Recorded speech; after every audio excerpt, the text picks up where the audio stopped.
दोस्तों आज इस वीडियो में हम बात करेंगे पार्किंसन डिजीज़ के बारे में। पार्किंसन डिजीज़ क्या होती है, कैसे होती है, इस डिजीज़ के होने के क्या कारण होते हैं, इसके क्या सिम्टम्स या लक्षण होते हैं और मेडिकल ट्रीटमेंट के साथ-साथ में आप घरेलू उपाय के तौर पर क्या कर सकते हैं, जिससे कि इसकी रोकथाम करने में आपको मदद मिले।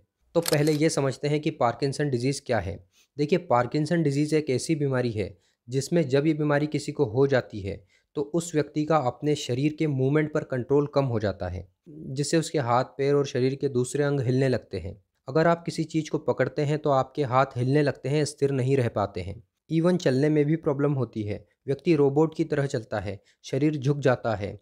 तो ये सभी समस्याएं पार्किंसन डिजीज़ वाला व्यक्ति आम तौर पर फेस करता है। अब समझते हैं कि ये रोग होता कैसे है। देखिए हमारा जो नर्वस सिस्टम है, जिसे तंत्रिका तंत्र भी बोलते हैं, ये तंत्रिकाएं या फिर ये नर्व हमारी पूरी बॉडी को हमारे दिमाग के साथ में कनेक्ट करती है।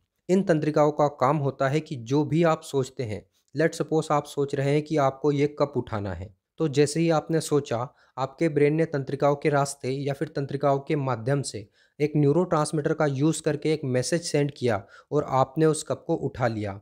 तो ये काम होता है आपके न्यूरॉन्स का या फिर तंत्रिकाओं का। अब देखो पार्किंसन की बीमारी हमारे ब्रेन और सेंट्रल नर्वस सिस्टम से कैसे संबंधित है, इसे समझते हैं।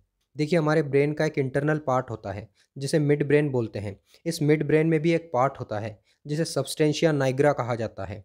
इस सब्सटेंशिया नाइग्रा में जो न्यूरॉन्स होते हैं, उन्हें डोपामिनर्जिक न्यूरॉन्स बोलते हैं।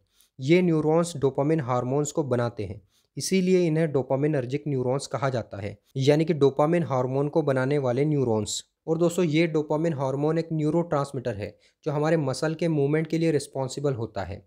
लेकिन जब पार्किंसन डिजीज़ किसी को हो जाती है, तो होता क्या है, ब्रेन में जो सब्सटेंशिया नाइग्रा है, उसमें जो डोपामिन बनाने वाले न्यूरॉन्स हैं, जैसे कि डोपामिनर्जिक न्यूरॉन्स जिसको बोलते हैं, इनकी डेथ होने लगती है, ये मरने लगते हैं, जिससे डोपामिन का प्रोडक्शन कम हो जाता है। इससे डोपामिन की कमी आपके शरीर में होती जाती है। अब जैसे कि मैंने आपको पहले बताया था, ये डोपामिन एक न्यूरोट्रांसमीटर है, जो ब्रेन से नर्व के द्वारा आपकी बॉडी तक, मसल्स तक मैसेज को ट्रांसमिट करता है। तो जब ये डोपामिन की कमी होगी, तो मैसेज सही से ट्रांसमिट नहीं होगा, जिससे मसल और न्यूरॉन के बीच का जो संबंध है वो गड़बड़ा जाएगा, कोऑर्डिनेशन टूट जाएगा।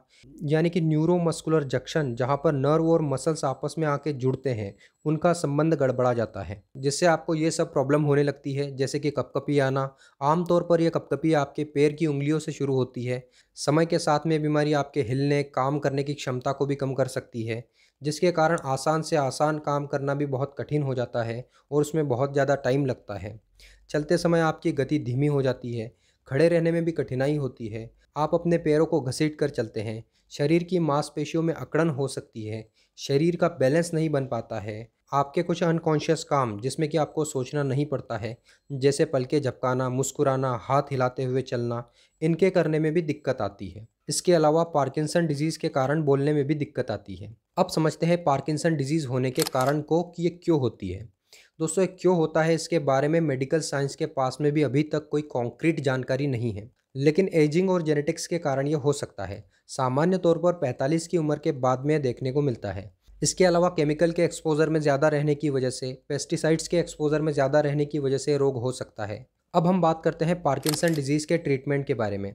देखो पार्किंसन की बीमारी का अभी तक कोई भी स्थायी इलाज मौजूद नहीं है, लेकिन मेडिसिन से इसके असर को, इसके लक्षणों को कंट्रोल कर सकते हैं। डोपामिन किसी भी व्यक्ति को डायरेक्टली नहीं दिया जा सकता है, क्योंकि आपके ब्रेन में प्रवेश नहीं कर सकता है। अब हम बात करते हैं कि मेडिकल ट्रीटमेंट के साथ साथ में आप घरेलू उपाय क्या कर सकते हैं, जिससे आपको ये बीमारी को कंट्रोल करने में मदद मिलेगी। देखिए पार्किंसन डिजीज़ में क्या होता है कि ऑक्सीडेटिव स्ट्रेस बहुत बढ़ जाता है।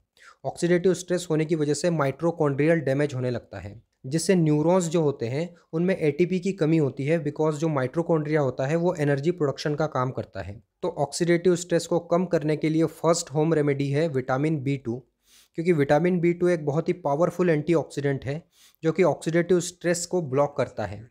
नंबर 2 नियासिनामाइड यानी कि विटामिन B3, ये बहुत ही अच्छा न्यूरो प्रोटेक्टिव है, जो डोपामिन के डिप्लीशन को भी रोकता है। तो जिन चीज़ों में विटामिन B2 और B3 है उनको ज़्यादा खाओ, साथ ही आप विटामिन B2 और B3 का सप्लीमेंट भी ले सकते हैं। इसके अलावा कॉफ़ी, ग्रीन टी और कोका कोला, इनमें कैफ़ीन पाया जाता है, तो ये भी पार्किंसन को बढ़ने से रोकता है, ऐसी बहुत सारी रिसर्च में पाया गया है। इसके अलावा रेगुलर एक्सरसाइज और मेडिटेशन करने से भी इसके खतरे को कम किया जा सकता है। सो दोस्तों, आज के इस वीडियो में इतना ही। ये मेरा कॉन्टैक्ट नंबर है, आप मुझसे डायरेक्टली कॉन्टैक्ट करके हेल्थ से संबंधित किसी भी जानकारी के बारे में पूछ सकते हैं। वीडियो अच्छा लगा हो तो प्लीज़ एक लाइक कर दें।